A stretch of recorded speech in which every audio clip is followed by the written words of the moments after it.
China has made its move. A shocking announcement from Beijing. Tariffs on American goods will surge from 84% to a staggering 125%. This is not just a policy. This is retaliation. As the U.S.-China trade war spirals deeper into chaos, President Donald Trump, once fierce and unyielding, is showing signs of hesitation. Through White House spokesperson Caroline Leavitt, Trump now believes that an agreement might still be possible. But why the sudden change of tone? Because just hours before, China struck hard.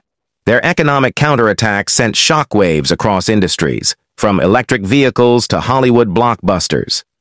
With China controlling over half the global EV market and now shutting its doors to major U.S. film studios, the blow is heavy and direct.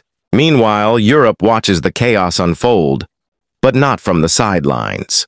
The tremors have reached Berlin, Madrid, Rome, and Lisbon. One by one, governments launch economic shields worth billions of euros, desperate to protect their industries and their people. Over 50 billion has already been pledged. Factories whisper of layoffs, export numbers drop. The fear, a recession, is coming, and so Europe retaliates.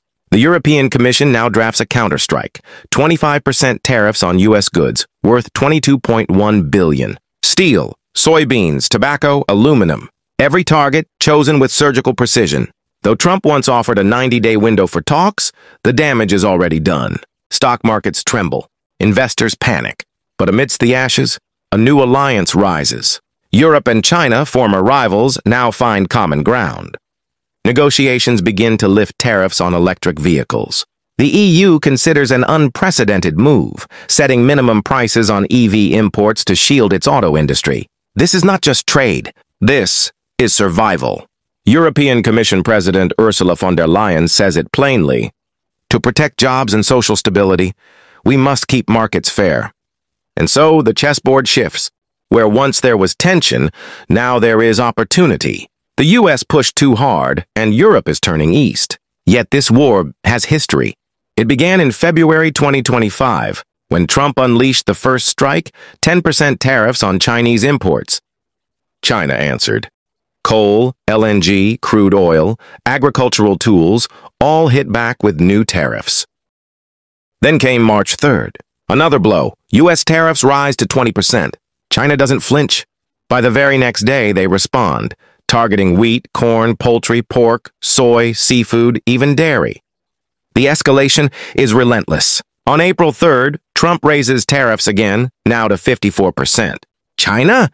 34% tariffs across the board. And still, it isn't over. April 9th, Trump fulfills his threat. Tariffs explode to 104%.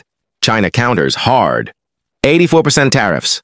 Trump answers with fury, 145%. Then finally, April 11th, China's ultimate reply, 125% tariffs on American goods. This economic wars is no longer a skirmish. It is a global battle of dominance. And now even Washington begins to falter. Trump's tone softens. The doors to negotiation creak open once more. But as the giants clash, Europe watches with intent. For them, this is more than just survival. It is an opportunity. A shift in global power is underway. And in this game of tariffs, retaliation, and alliances, only the shrewd will rise.